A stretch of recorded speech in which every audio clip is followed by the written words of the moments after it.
Bapa di surga, kami datang kepadamu Tuhan. Kami rindu berkat firman-Mu pada saat ini. Oleh sebab itu ketika kami membuka hati untuk mendengar firman-Mu, kami mohon kehadiran-Mu Tuhan. Engkau penuhi hati kami dengan Roh-Mu yang kudus. Engkau mencernahkan firman-Mu bagi kami. Sehingga tiada satupun di antara kami yang akan pulang dengan sia-sia, tetapi kami akan diberkati oleh firman-Mu. Terima kasih Tuhan, kami serahkan waktu ini di dalam tangan-Mu, biarlah nama-Mu dimuliakan.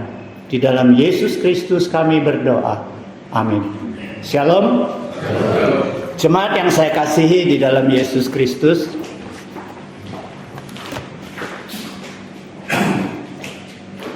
kita puji Tuhan masih memberikan kita kesempatan untuk sama-sama merenungkan sebagian daripada firman Tuhan. Hari ini kita masuk ke minggu ketiga di dalam bulan pertama di tahun yang baru 2026. Oleh sebab itu firman Tuhan hari ini saya bawakan tidak sesuai, tidak seturut dengan almanak gereja, tetapi saya membawa suatu tema, yaitu tahun baru, semangat baru. Nah, jemaat yang saya kasihi di dalam Yesus Kristus, ada dua bagian Alkitab yang akan kita bacakan di dalam kitab Ratapan. Kitab Ratapan pasal 3 ayat 22 hingga ayat 23.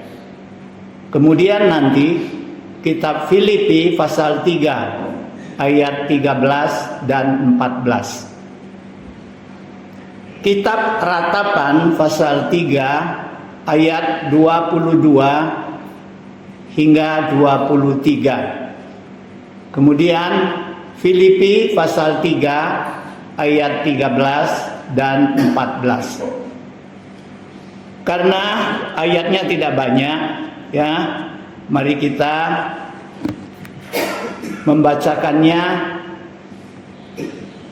dengan bersama-sama, ya.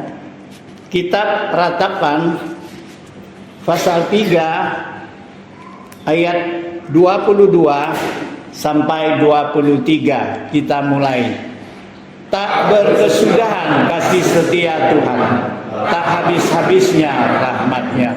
Selalu baru tiap pagi, besar kesetiaan. Kemudian kita baca di dalam kitab Filipi pasal 3 ayat 13 dan ayat ke-14. Kita mulai. Saudara-saudara, aku sendiri tidak menganggap bahwa aku telah menangkapnya, tetapi ini yang kulakukan. Aku melupakan apa yang telah di belakangku dan mengarahkan diri kepada apa yang di hadapanku, dan berlari-lari pada tujuan untuk memperoleh hadiah, yaitu panggilan sorgawi dari Allah dalam Kristus Yesus. Jemaat yang saya kasihi di dalam Yesus Kristus, seperti apa yang saya katakan tadi, bahwa hari ini kita masih berada di awal tahun 2026. Kita masih ada di minggu ketiga dan masih di dalam bulan Januari. Nah, saudara sekalian, tahun 2025 sudah kita tinggalkan. Tentu dengan banyak pengalaman dan pergumulan. Di antaranya ada suka dan duka, ada air mata dan ada ketawa. Di antaranya ada kegagalan, mungkin, ya, dan juga ada keberhasilan. Di antaranya ada yang membuat kita sukacita, tetapi ada juga mengganjal di dalam hati kita. Ada doa yang sudah dikabulkan Tuhan, tapi mungkin ada doa yang belum dikabulkan dan kita masih menantikan Tuhan untuk mengabulkan doa kita. Mungkin bagi sebagian kita menganggap bahwa tahun 2025 itu merupakan tahun yang paling berat bagi kita. Paling susah dilalui tahun 2025. Paling banyak pergumulan, paling banyak masalah yang kita hadapi. Namun saudara sekalian, hari ini ketika kita masuk di dalam tahun yang baru ini, kita harus bersyukur kepada Tuhan. Karena Tuhan sudah memimpin dan memampukan kita untuk melalui segala gelombang kehidupan itu, untuk diberikan kesempatan kepada kita hidup di tahun yang baru ini. Betapa banyak orang yang rindu hidup di tahun 2026, tapi dia tidak diberikan kesempatan oleh Tuhan.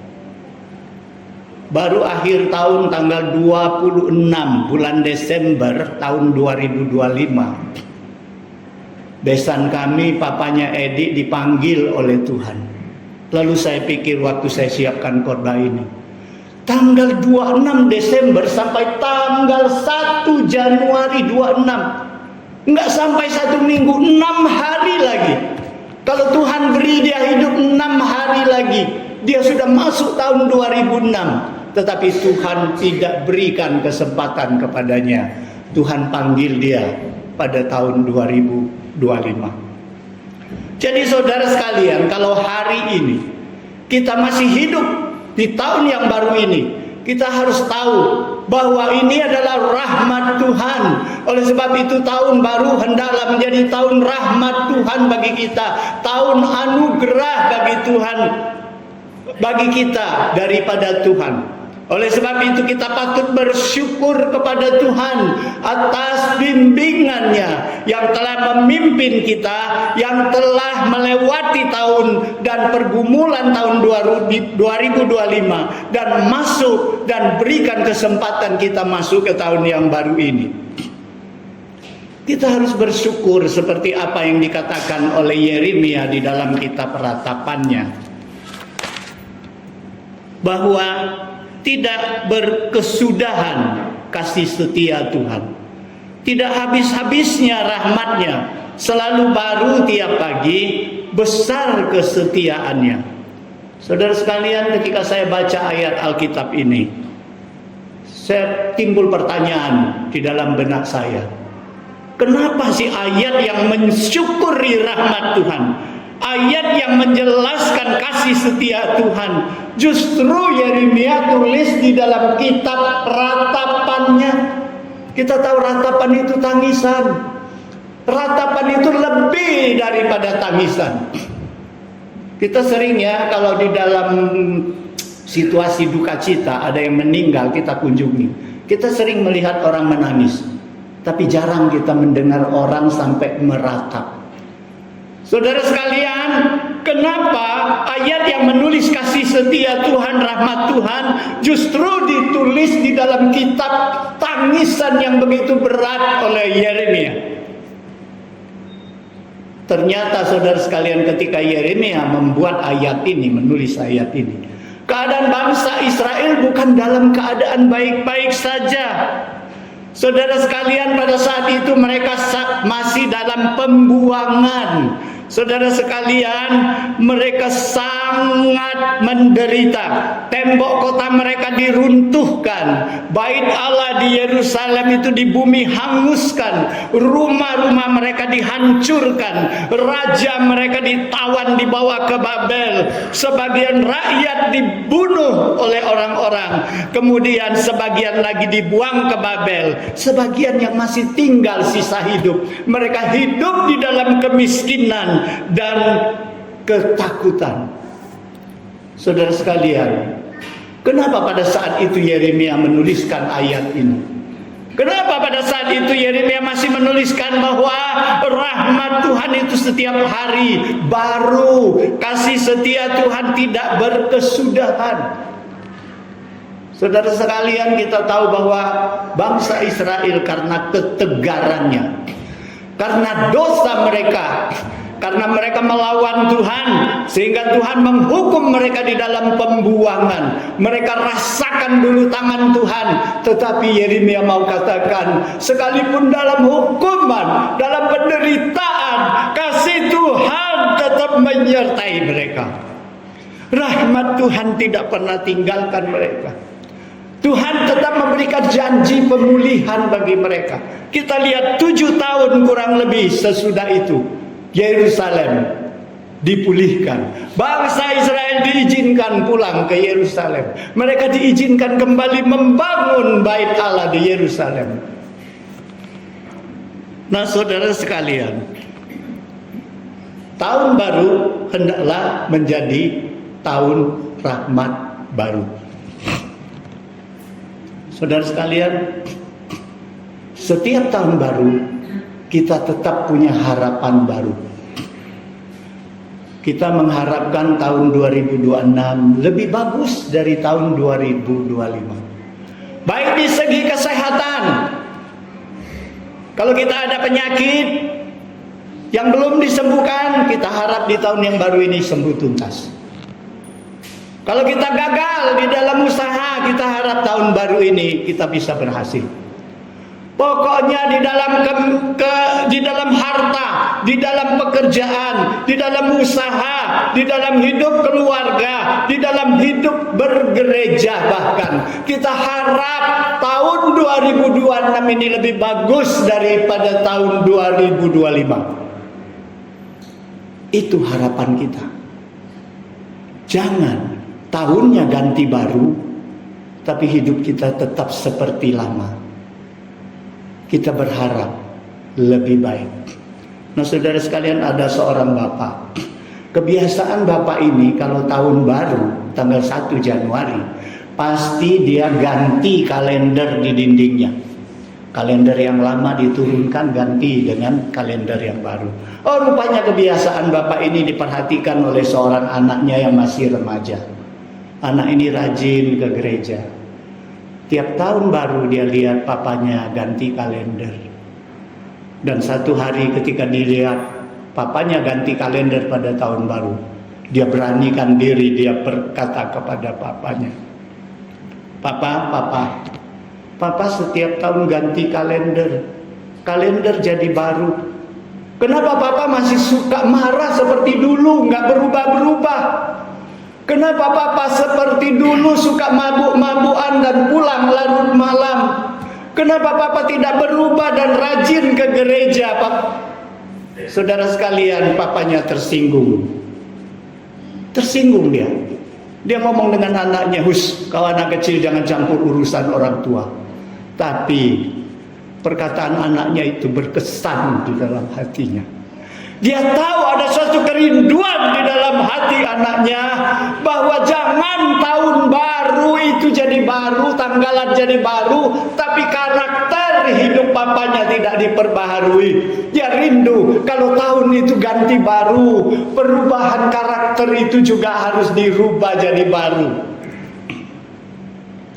Saudara sekalian, adakah kita sebagai umat Tuhan juga mengharapkan tahun 2026 ini kerohanian kita diperbaharui? Adakah kita punya harapan seperti itu?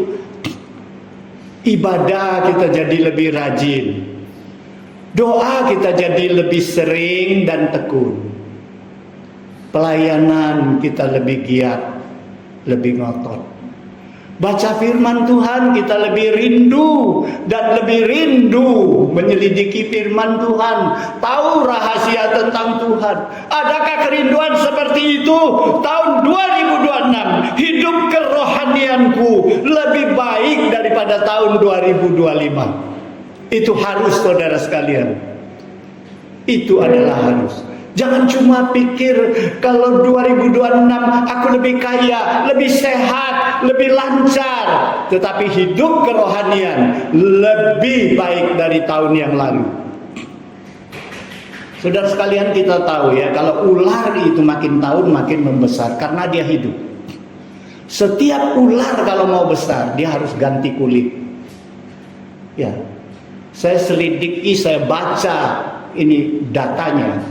Kalau ular kecil, masa ganti kulit itu kira-kira 2 minggu sampai 4 minggu. Kalau ularnya sudah besar, masa ganti kulitnya 2 bulan sampai 4 bulan. Nah, apa kerjanya ular waktu ganti kulit? Dia akan cari tempat yang sepi, yang tersembunyi, yang aman, dan dia situ tidur-tiduran. Dia tidak bergerak, bahkan tidak makan, saudara sekalian. Dia tidur. Kemudian setelah selesai ganti kulit, dia benturkan kepalanya di benda yang keras. Kulitnya pecah dan rontok dari tubuhnya, dan dalamnya sudah tumbuh kulit. Kulit yang rontok itu kusam, banyak parasit. Sudah diganti. Ganti kulitnya yang mulus, yang masih lentur, yang warnanya masih ngejreng, saudara sekalian.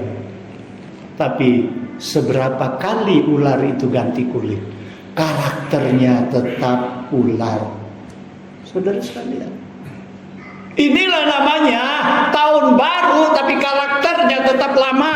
Ular ini makin besar, makin baru kulitnya, tapi karakternya masih tetap ular itulah. Nggak jadi burung merak dia. Tapi kita tahu bagaimana jadinya kupu-kupu yang begitu indah, yang terbang ke sana kemari, kita suka melihatnya. Ternyata saya lihat kupu-kupu itu jadinya dari ulat yang menjijikkan. Ulat yang hanya bisa merayap di lantai, yang di dedaunan. Saudara sekalian, ulat ini pada satu saat dia dibungkus oleh kepompong.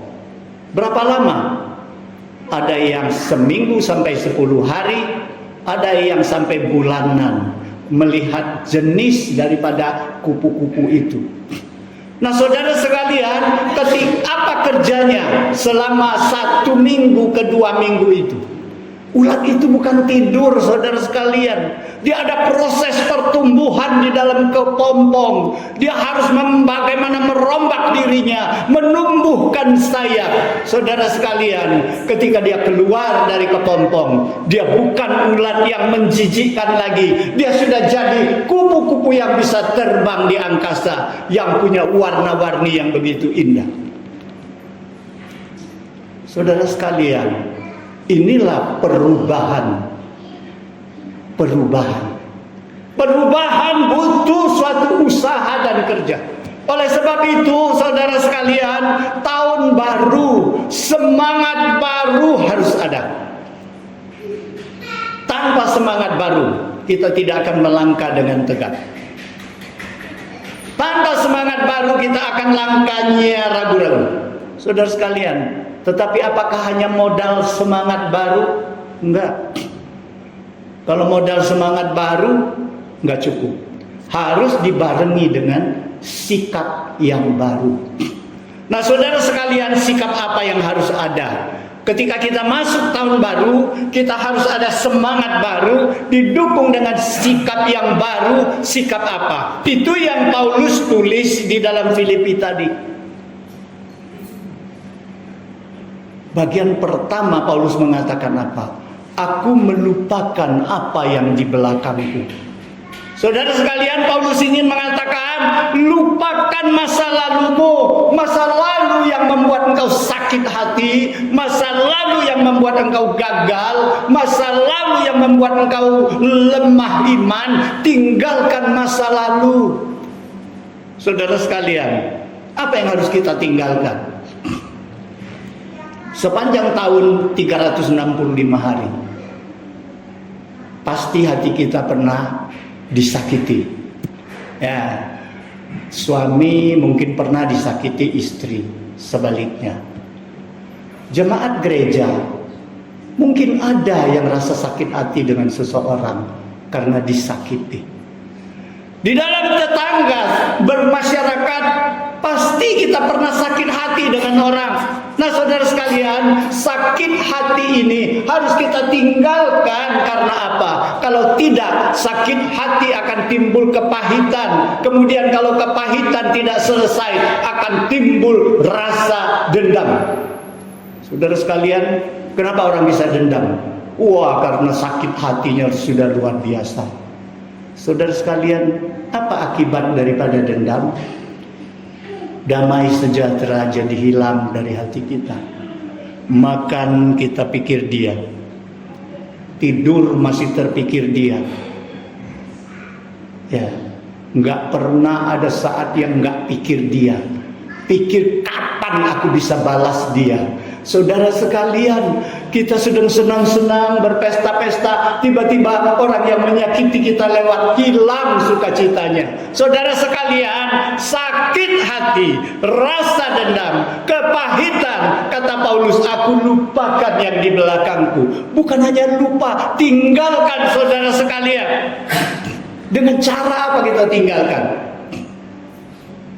Berikan pengampunan. Lepaskan sakit hati, berikan pengampunan, dan berikan kasih. Hanya kasih dan pengampunan dapat menyelesaikan segala konflik, segala sakit hati kita, membuat kita jadi pelong. Saudara sekalian, kemudian apa yang harus kita tinggalkan? Lupakan kegagalan kita yang lalu. Karena apa, saudara sekalian? Kalau kita ingat selalu kita pernah gagal, kita tidak berani maju, kita tidak berani coba lagi. Padahal kegagalan itu menurut peribahasa Tionghoa, sepai secenpung cemu. Artinya, kegagalan itu adalah induknya, mamanya daripada keberhasilan. Berarti keberhasilan itu hasilnya dari mana? Dari mamanya yang gagal itu beranak jadi keberhasilan. Saudara sekalian, keberhasilan itu dimulai daripada kegagalan. Kita lihat orang-orang yang berhasil di dunia, baca sejarah mereka, baca biografi mereka, pasti mereka melalui banyak kegagalan. Thomas Alva Edison adalah penemu terbesar di dunia ini. Saudara sekalian, ketika dia buat bola lampu pijar ini, dia mengalami ribuan kali kegagalan. Jadi ketika orang bertanya kepada dia tentang pengalaman dia gagal, dia bilang apa? Saya tidak gagal ribuan kali. Dia tidak gagal katanya. Saya berhasil menemukan ribuan cara yang tidak berhasil. Gagal dengan tidak berhasil sama nggak? Gagal ya tidak berhasil, tidak berhasil ya gagal, sama nggak? Saya pikirkan ada perbedaan apa Edison ini kata bu. Aku nggak gagal, tapi aku temuin ribuan kali cara yang tidak berhasil. Oh, saudara sekalian, kalau kita katakan kita tidak berhasil, kita artinya mau coba lagi sampai berhasil. Tapi kalau kita bilang gagal, habis sudah, nggak ada semangat lagi, gagal, patah semangat. Tapi aku belum berhasil, aku akan berhasil. Aku akan coba lagi sampai berhasil. Nah, saudara sekalian, Thomas Alva Edison mengatakan ribuan kali dia gagal itu bukan gagal, karena dia dapat pengalaman ribuan kali cara yang tidak berhasil. Kalau sudah cara yang tidak berhasil, tidak lagi mau dia pakai cara itu. Saudara sekalian, ini suatu kemajuan. Kalau kita pernah coba dengan cara ini gagal, mau lagi kita coba dengan ini? Enggak, jangan pakai cara ini lagi. Karena kita sudah ada pengalaman, dengan cara ini kita gagal, kita tidak berhasil. Nah, saudara sekalian, demikianlah kata Paulus, tinggalkan apa yang di belakangku. Lupakan semua kegagalan dan coba lagi, langkah ke depan lagi. Nah, saudara sekalian, apa yang penyebab kegagalan kita? Seringkali kita ceroboh, seringkali kita tidak belajar pengalaman dari orang. Nah, saudara sekalian, dari kegagalan kita belajar, kemudian kita menyerahkan diri kepada Tuhan. Karena setiap kali kita gagal, karena setiap kali kita tidak andalkan Tuhan, kita hanya mengandalkan kekuatan kita. Saudara sekalian, kita tahu ketika Nuh diperintahkan Tuhan bangun bahtera. Bahtera itu begitu lengkap. Tuhan sampai berikan ukuran bahtera berapa lebar, berapa panjang, berapa tinggi, berapa tingkat, berapa sekatnya. Nuh 100% turut. Tidak ada dia melawan dengan Tuhan. Tetapi tahu enggak saudara sekalian, ada satu yang lupa Tuhan perintahkan kepadamu buat bahtera. Apa yang terlupakan? Coba kita pikirkan, apa yang lupa Tuhan perintahkan kepadamu di dalam membuat bahtera? Allah tidak perintahkan buat setir kemudi. Coba baca di dalam Alkitab, bikin bahtera tidak pakai kemudi. Mobil aja ada kemudi ya, ini sepeda ada stangnya ya, motor juga ada kemudi, kapal ada kemudi, tapi bahtera yang begitu besar Tuhan lupa perintahkan buat kemudi. Jadi akibatnya apa? Ketika 150 hari air bah itu mulai surut, kapal itu terdampar di pegunungan Ararat, mentok dari situ. Kemudian Nuh keluar dari bahtera. Disitulah dia dirikan mezbah. Dia menyembah Tuhan. Di situ Tuhan buat perjanjian dengan pelangi. Di situ dia mulai hidupnya yang baru. Coba saudara sekalian, kalau Tuhan perintahkan buat bahtera, siapa yang nyetir? Nuh yang nyetir. Mau nggak dia tabrakkan bahteranya ke gunung? Nggak mau. Kalau lihat ada gunung, lewat. Jadi selamanya dia enggak akan mendarat, saudara sekalian. Karena menurut penafsir dunia ini, bahwa ketika dunia belum dilanda air bah, daratan menjadi satu, air menjadi satu. Tetapi ketika air bah terjadi, daratan terpecah-pecah menjadi pulau-pulau seperti sekarang. Lautan mengitari daratan itu. Nah saudara sekalian, kita bayangkan kalau ada setir, ada kemudi, Nuh yang kemudi sendiri, maka selamanya Nuh mengelak daripada gunung. Dia tidak akan pernah mendarat dan memulai hidup barunya. Nah saudara sekalian, siapa yang mengemudikan bahtera itu? Siapa yang membenturkan bahtera itu di pegunungan Ararat? Allah yang maha tahu, Allah yang maha kuasa. Nah saudara sekalian, ketika kita lupa yang di belakang kita, lupakan kegagalan kita, andalkan Tuhan, berikan kemudian kemudi hidup kita kepada Tuhan, dan mohon hikmat kepada Tuhan, dan jangan takut, coba lagi. Nah saudara sekalian, kemudian kita lihat apa yang Nuh katakan. Aku menghadapkan wajahku kepada apa yang di hadapanku. Saudara sekalian, lupa yang di belakang, harus lihat yang di depan. Kalau kita lihat yang di depan, maka harus ada tujuan baru melangkah. Ya, mau ke kamar mandi ya tujuannya melangkahnya ke kamar mandi. Mau ke pasar ya langkahnya ke pasar. Harus ada tujuan, ada sasaran. Kalau orang keluar dari rumah tanpa sasaran, itu orang apa? Orang yang sedeng ya. Coba orang gila kalau keluar rumah dia tidak tahu mau pergi kemana, dia ngaco jalannya, tidak ada tujuan. Nah kalau kita hadapkan ke depan, kata Paulus, ada sasaran. Sasarannya adalah Kristus. Karena untuk apa kita ke tempat Kristus? Karena di situ kita mau dapat hadiah. Hadiah itu hadiah apa? Panggilan surgawi, kata Paulus. Kemudian siapa yang ngasih hadiah? Allah yang mengasih hadiah. Hadiah itu di mana? Di dalam Kristus. Makanya Paulus bilang, aku mengarahkan diriku ke hadapanku untuk memperoleh hadiah panggilan surgawi dari Allah di dalam Kristus Yesus.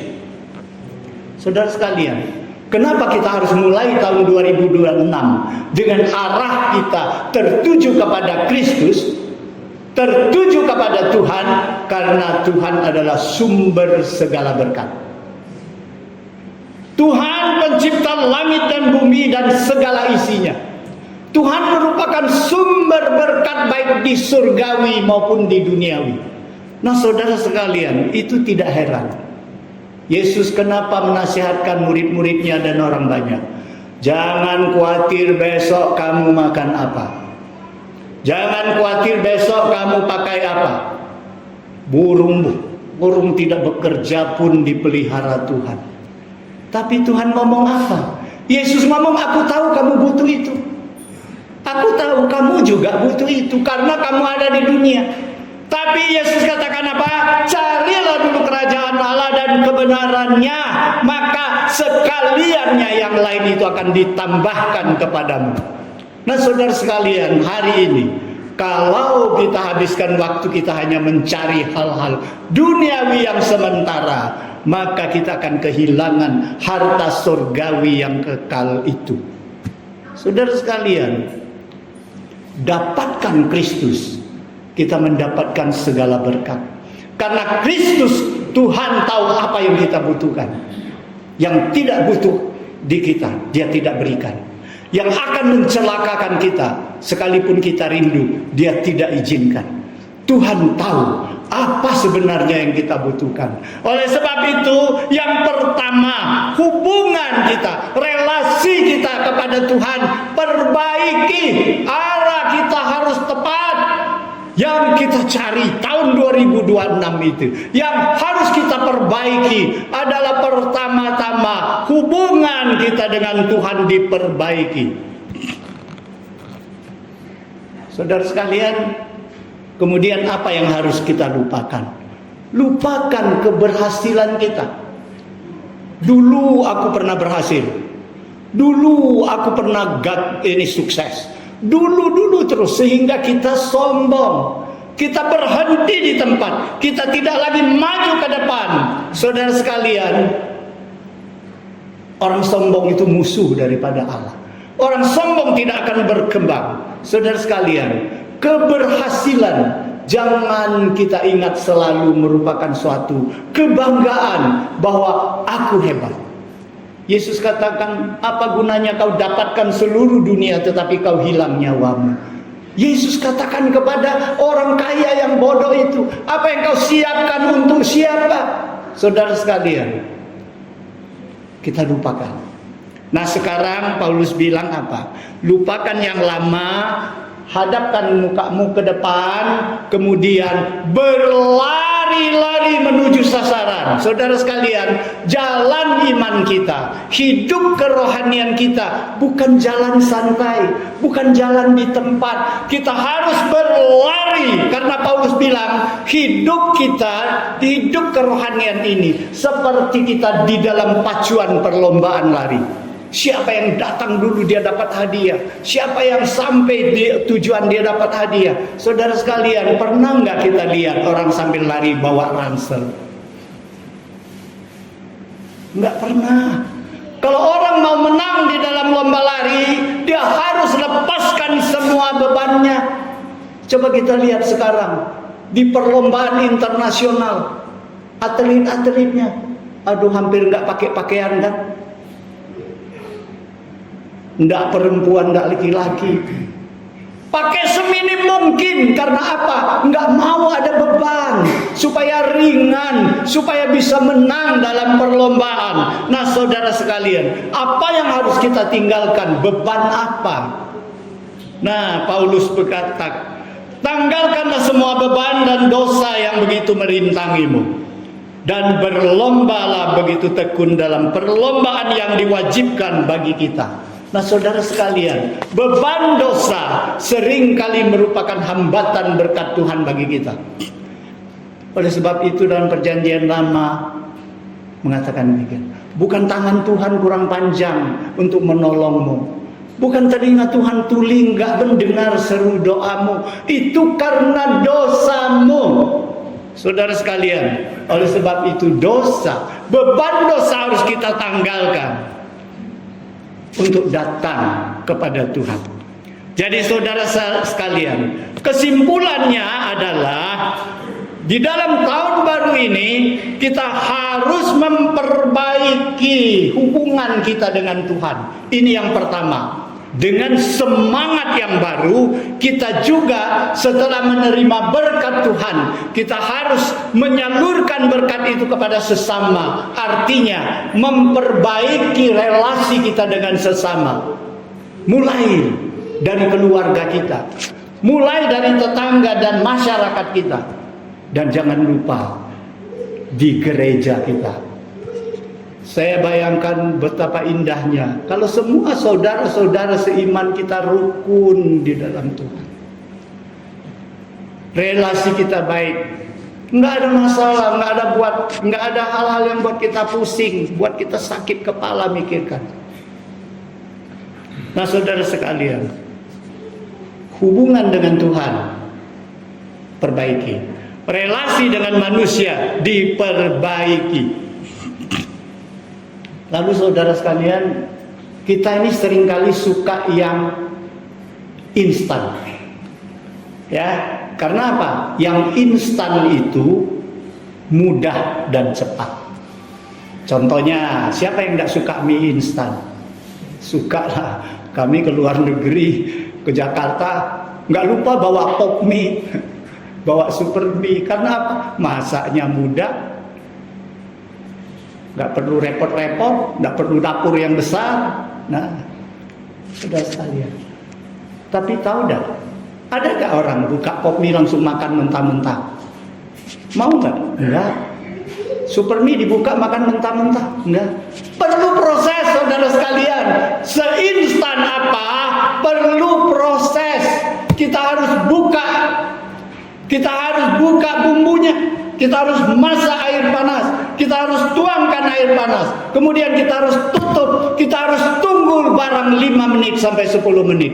Baru kita bisa santap. Nah, saudara sekalian, seinstan apapun harus ada proses. Harus ada yang kita kerjakan. Kita pasti butuh, saudara sekalian, berkat Tuhan itu cepat-cepat hadir di dalam hidup kita. Tapi butuh proses, butuh kita kerja. Tuhan tidak akan berkati orang yang berlipat tangan. Tuhan mau memberkati orang yang bekerja. Itu sebabnya di dalam firman Tuhan Paulus mengatakan, Allah bekerja bersama, turut bekerja di dalam segala sesuatu untuk mendatangkan kebaikan bagi mereka yang mengasihi Dia, yaitu bagi mereka yang terpanggil sesuai dengan rencananya. Ini di dalam Roma pasal 8 ayat 28. Perhatikan, Allah turut bekerja. Siapa dulu yang bekerja? Allah dulu atau kita dulu? Allah turut bekerja. Berarti siapa dulu yang bekerja? Kita dulu bekerja, baru Allah turut bekerja. Saudara sekalian, Allah tidak akan bekerja dulu baru kamu bekerja. Jadi saudara sekalian, kita mau berkat Tuhan pada tahun ini, kita perlu berjuang dengan semangat, dengan mengandalkan Tuhan. Kita melangkah dan Allah akan turut bekerja dan mendatangkan kebaikan kepada kita. Saudara sekalian, kita tahu kalau kita ke tempat yang baru, kita selalu pakai GPS, ya. Karena ada teknologi GPS ini, kita tidak perlu lagi kalau kemana-mana sebentar-sebentar turun mobil tanya alamat dengan orang. Nggak perlu lagi. Karena dengan adanya teknologi GPS ini, sopir-sopir nggak bakalan tersesat. Karena GPS dapat menunjukkan jalan yang paling dekat, jalan yang paling mudah. Tapi kadang-kadang GPS buat kita bingung juga. Dia muter-muter jalan, padahal ke tempat ini dia harusnya dari sini ke sini bisa. Nggak ada itu pelang larangan jalan, tapi kok disuruh muter-muter baru ke situ. Saudara sekalian, apakah keliru? Enggak. Ternyata di jalan yang pintas itu ada jalannya yang ditutup karena rusak dalam perbaikan, atau jalan yang pendek itu macet total.